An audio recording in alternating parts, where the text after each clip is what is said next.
Assalamualaikum warahmatullahi wabarakatuh. Saya Arista Desi Ambarwati, peserta Latsar BPSDM Kaltara tahun 2022.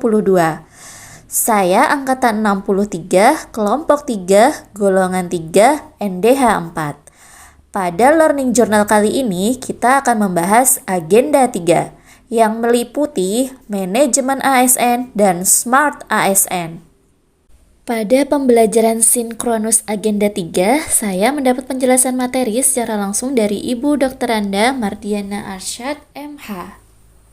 Manajemen ASN adalah pengelolaan ASN untuk menghasilkan pegawai ASN yang profesional, bebas dari intervensi politik, bersih dari praktik KKN, memiliki nilai dasar, dan etika profesi.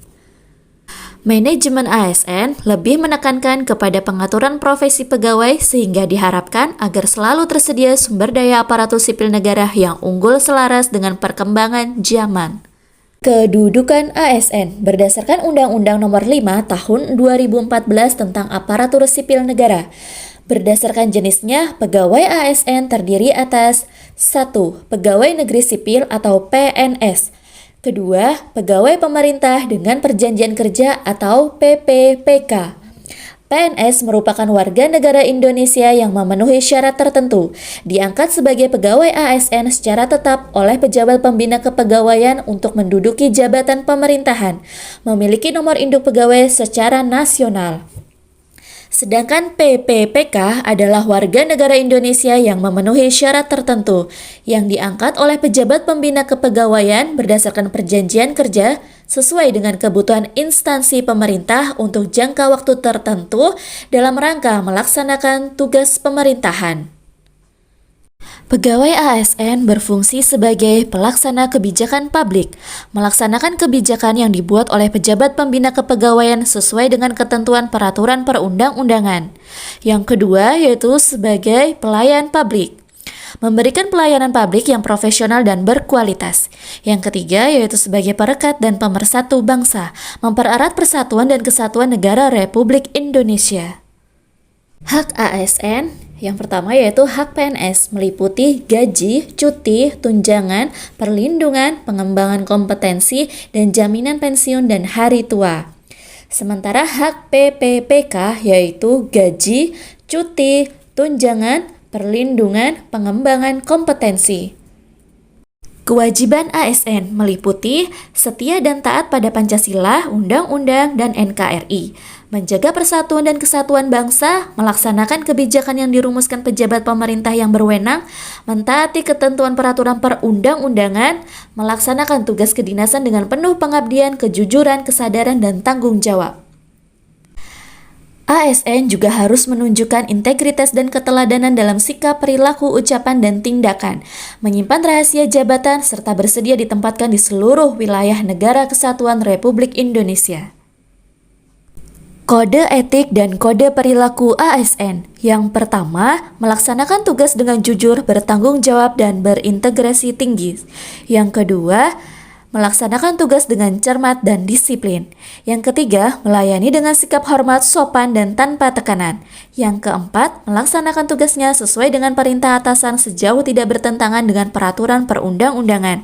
Yang kelima, menggunakan kekayaan dan barang milik negara secara bertanggung jawab, efektif, dan efisien. Dalam menjalankan manajemen ASN diperlukan sistem merit. Apa itu sistem merit? Sistem merit adalah konsepsi dalam manajemen SDM yang menggambarkan diterapkannya objektivitas dalam keseluruhan semua proses pengelolaan ASN, yakni pada pertimbangan kemampuan dan prestasi individu untuk melaksanakan pekerjaannya. Manfaat sistem merit bagi organisasi yaitu mendukung keberadaan penerapan prinsip akuntabilitas, dapat mengarahkan sumber daya manusia untuk dapat mempertanggungjawabkan tugas dan fungsinya, serta instansi pemerintah mendapatkan pegawai yang tepat dan berintegritas untuk mencapai visi dan misinya. Manfaat sistem merit bagi pegawai yaitu menjamin keadilan dan ruang keterbukaan dalam perjalanan karir seorang pegawai, serta memiliki kesempatan yang sama untuk meningkatkan kualitas diri. Jaminan sistem merit dalam monitoring, penilaian, pengembangan. Yang pertama yaitu pangkat dan jabatan. Yang kedua, pengembangan karir. Yang ketiga, mutasi pegawai. Yang keempat, penilaian kinerja. Manajemen PNS meliputi penyusunan dan penetapan kebutuhan, pengadaan, pangkat dan jabatan, pengembangan karir, promosi, mutasi, penilaian kinerja, penggajian dan tunjangan, penghargaan perlindungan, jaminan pensiun dan hari tua, dan serta disiplin. Selanjutnya yaitu Smart ASN. Kompetensi literasi digital diperlukan agar seluruh masyarakat dapat menggunakan media digital secara bertanggung jawab. Literasi digital menunjukkan kecakapan dalam penggunaan media digital yang dilakukan secara produktif. Kompetensi literasi digital tidak hanya dilihat dari kecakapan menggunakan media digital saja. Percepatan informasi digital di Indonesia didukung oleh pemerintah karena termasuk ke dalam visi misi Presiden terkait pembangunan sumber daya manusia. Presiden juga telah mengarahkan percepatan transformasi digital meliputi perluasan akses dan peningkatan infrastruktur digital, percepatan integrasi pusat data nasional, persiapan roadmap transportasi digital di sektor strategis, persiapan kebutuhan SDM talenta digital, persiapan regulasi skema pendanaan dan pembiayaan transformasi digital. Pilar literasi digital meliputi digital skill yaitu kecakapan menggunakan media digital, digital culture yaitu budaya menggunakan digital, digital ethics yaitu etis menggunakan media digital, digital safety yaitu aman dalam menggunakan media digital. Etika berinternet. Etika bermedia digital meliputi kemampuan individu dalam menyadari, mencontohkan, menyesuaikan diri, merasionalkan, mempertimbangkan, dan mengembangkan tata kelola etika digital dalam kehidupan sehari-hari. Etiket berarti tata cara individu berinteraksi dengan individu lain.